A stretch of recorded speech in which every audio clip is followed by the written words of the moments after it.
Hello everybody and welcome back to NCAA 2004 in the Alabama Crimson Tide Dynasty mode here. We are finally kicking off year number 12, and we're kicking it off in Moscow, Idaho, a familiar location on the channel if you've been watching in the last 6 months or so, as we just wrapped up a series with the Idaho Vandals in NCAA 2005. A nightmare situation to be in, believe me. But we'll probably venture back to that game at some point in the near future. I wouldn't rule it out.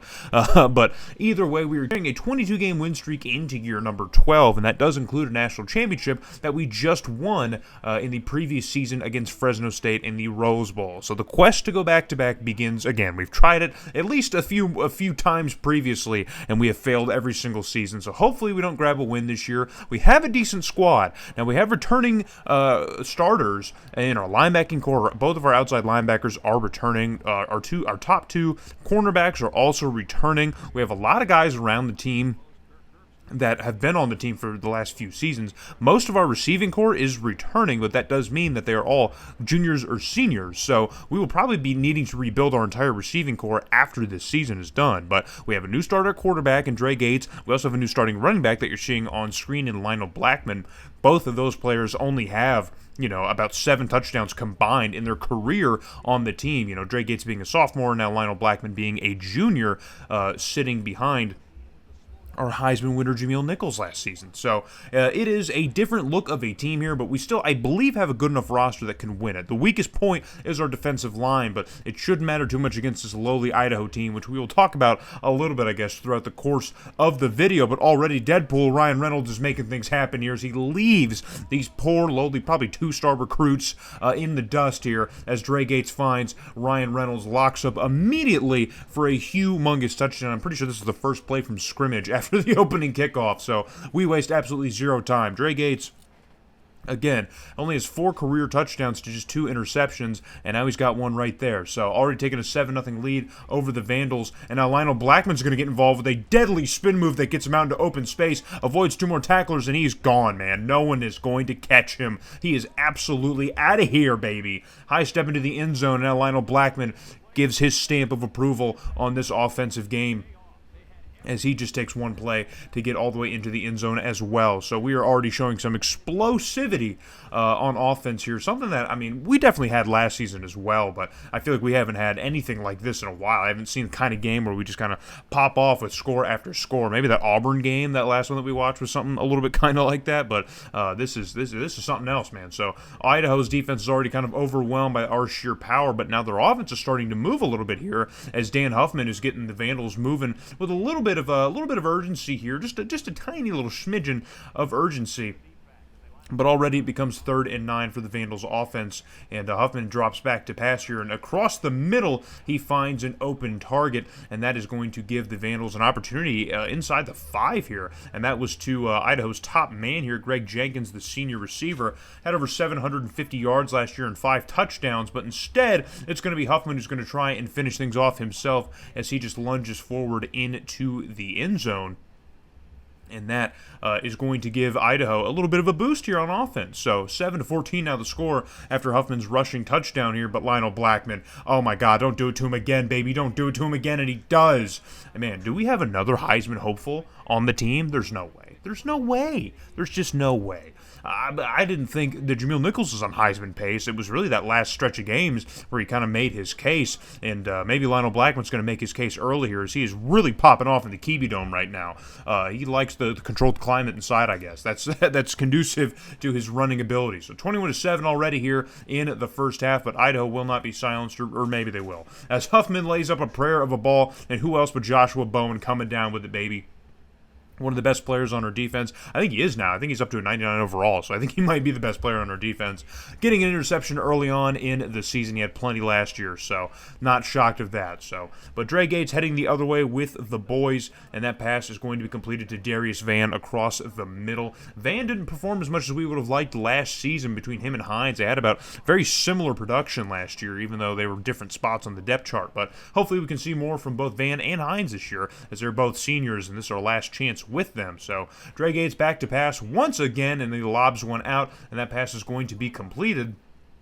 And speaking of, speaking of David Hines, there he is making a catch himself. So fast forward to a 2nd and goal now, kicking off in the second quarter. Now we're going to hand things off to the fullback here, J.C. McClintock, who's going to get into the end zone for his first touchdown of the season. McClintock, which is 2 career touchdowns just as a whole in his time here on the Crimson Tide. He is a senior, so he's been sitting here for all 4 years, and he finally gets himself a touchdown in this game. That is a big boy as well. He's a large boy. So, but fast forward to a 3rd and 7 for Idaho. They're going to try and hand things off. Huffman's going to hand it off to Scott Childs, the running back for Idaho, and he's not going to go really much of anywhere. So they're going to keep the offense on the field for a 4th and 5, and now Huffman's going to try and throw for it, and the pass is completed, but Kevin Wagner does a great job of bringing down that receiver short of the line to gain, and so that's going to be a turnover on downs for the Vandals. But fast forward, we have to punt it back. We can't do anything with it. Now, under pressure is Huffman, but he gets rid of it in time, and now Childs has some open space here. A nice spin move is going to give him a few more yards, and he's going to get inside the Alabama 35, so a nice receiving pickup for Childs, who's struggled to get a little bit of momentum out of the backfield here. He had over 450 yards last year and 4 touchdowns. And he's not really showing much of that small productivity here against our defense. But can you really be surprised? Can you really blame him? So 1st and 10 for Idaho now across midfield. Huffman back to pass. Pocket is collapsing, but he gets rid of it in time. And he finds Justin Sawyer right across the middle of the field. And the thing to note about Idaho's offense, man, is their receiving core is pretty decent. There's some pretty decent stats amongst their top 2 receivers here in Moscow. So I want to give them their flowers. But despite all that, it didn't really help them last year when they went 2 and 10. And a lot is because of Huffman here, who's been the starter for Idaho in his first 2 seasons. He started as a freshman, and he's now a junior. He's had over 2,600 yards in the last 2 seasons, but his 19 touchdowns and 21 interceptions last year certainly did not help Idaho's efforts to try to win more than 2 games. So as you can see how this is all sort of working, but Idaho stalls out on offense once again on a 3rd and goal. So on 4th and goal, they're going to go for the field goal, but they're going to fake it, and a throw to the end zone. It's going to be caught for the touchdown, and Idaho pulls off the perfect fake field goal. Can you believe this? Is this the first successful fake field goal we've ever seen in this series? We've seen a lot of them. It used to happen a whole lot more frequently earlier in this series. I feel we had one I think in the Rose Bowl. I think Fresno State tried one and it didn't work out, but Idaho tries one here and it does work. So 28-14 now the score, but with a minute left to go, Sick Nathan must have grabbed Dre Gates by the collar and said, dude, just put this game away. As a huge pass to David Hines gives us a boost now and a chance to score some more points. Ryan Reynolds across the middle tries to spin out of traffic, can't really get away from it, but does get the first down. So 1st and goal now, 46 seconds left to work. Gates flushes out the pocket but throws it into traffic, and it's Ryan Reynolds with another Bama touchdown, baby. He had 10 of those things last year, and he's already got a couple in the first half in this game. So hopefully he gets a lot more in this season. I'd really love to see Ryan Reynolds pop off in this senior season. Be the best 83 receiver we've ever had. We've had a few. Jameel Spears, Shaq Kelly. We've had a few of GOATs wearing 83. And we want to see one. But Dre Gates is finally going to make a huge mistake here as he lobs up a prayer of a ball across his foot, across his body, or off his back foot and across his body. And that ball is picked off, obviously, and heading the other way. And now Idaho's going to get a defensive touchdown. So on a team that doesn't have a very potent offense, you really cannot give up defensive touchdowns like this. And Dre Gates, just a mental mistake here, man. I don't know. I mean, he's a sophomore. I don't want to say it's freshman woes here, but this is his first year starting, so I guess we can't hold him to that high of a standard. So we'll cut him some slack, I guess. But 35-21, now the score here in the Kiwi Dome. Dre Gates going to pitch this one off to Blackman. Blackman with the spin move gets into open space, and do not tell me he's going to do this again. His 3rd rushing touchdown. He's ran up and down the field at least twice at this point. He's got to have over 200 rushing yards.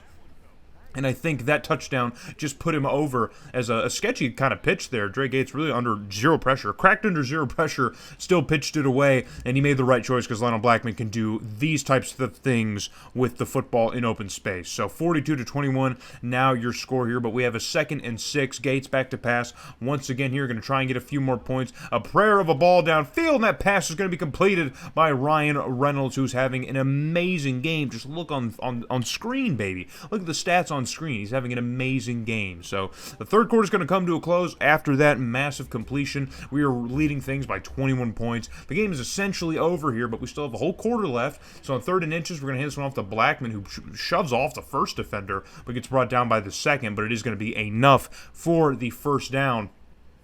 And so now we are well within scoring range here if we can get into the end zone. It's a long goal to go, but it's 1st and goal. Gates, back to pass here, steps up in the pocket, and throws in a mess of at least 3 or 4 Vandals. I don't know what that was.